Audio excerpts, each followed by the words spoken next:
UKIP MEP, still an MEP, but an independent now because you've left UKIP.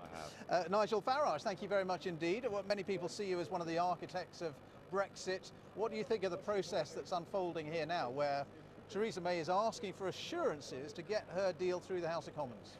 She's boxed herself into the most impossible corner. I mean, full marks to Monsieur Barnier and the other side. They're rather cleverer and better than we are. She's in terrible trouble because she signed up to a withdrawal agreement. She didn't dare put it to the House of Commons. She's now coming here seeking assurances and reassurances. But here's the point. The word being used today is a codicil. It's a form of words that gets tacked on, but it has no legally binding effect. And the truth of it is, what's going on here today is pretty humiliating. And all the people that I know, that I've known here for nearly 20 years, the joke now is, well, of course, you're not actually leaving, Nigel, are you? And so that's the kind of atmosphere we've got here. And she'll go back tomorrow, tail between legs. What she says is that this deal, it may not be perfect, but it would bring the country together. And let's face it, the country since the referendum has been very deeply divided over Europe. And that her deal, for all its faults, would reunite the country. What do you say to that? Well, the opposite's happening, because actually huge numbers, a very big percentage, 2/3 to 3/4 of leavers are repulsed by this deal. So actually no one's coming together. The way you bring people together is to show leadership. It's to say, right, this is where we're going, to head in a direction and make a success of it. And what she's tried to do all the way through this is to kind of please both sides a little bit.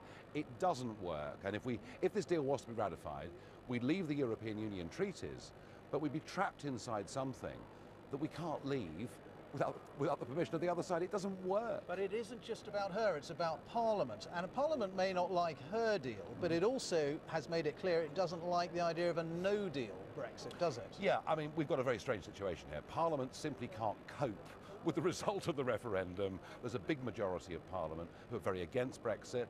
The oddity, of course, is there isn't a parliamentary majority for anything, probably not even including a second referendum. So we are in a situation somewhat of stalemate, but, and here's the point, we've boxed ourselves into this awful corner. You know, time is running out for the Prime Minister.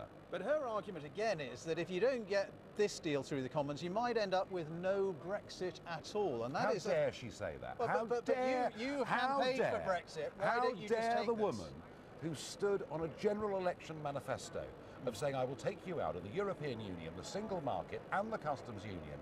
How dare she? But maybe she's got a point. Brexit? Maybe she's got a point. If she doesn't get this deal through, maybe there won't be a Brexit. Maybe there'll be a second referendum and Brexit would be reversed. Well, if this deal doesn't go through, there is legislation in place right now that says we leave on March the 29th and we do it on WTO rules. Now that would take real courage. Would you like and that? Real leadership. What I would like is for the referendum to be delivered, given that, especially that we voted for it a second time in a general election. But at the moment, of course I'm concerned that there isn't a parliamentary majority, but she does have the law on her side. If she was strong about this, it would happen. Would you like a no-deal Brexit? I want Brexit. I want Britain to be an independent country. And for 20 years, 25 years actually, I've campaigned for a genuine free trade agreement. The problem is, at no point in this process have we even asked for that. So if you were Prime Minister right now, would you be doing a deal with the EU? If I was Prime Minister right now, I'd be saying, I'm sorry, we've wasted too much time. We are leaving on March the 29th on WTO terms. But if you want a further conversation about free trade, particularly given the number of cars you sell in our country, please come and see us in London. The Prime Minister's also said this is about prosperity, isn't it? It's about saving people's jobs. Absolutely. It's not just about leaving the European I've heard all Union. this before. I heard this from a Conservative Prime Minister. It was called the exchange rate mechanism.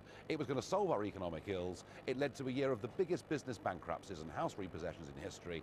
And I would advise viewers of this programme, don't listen to government projections or threats. They don't actually work.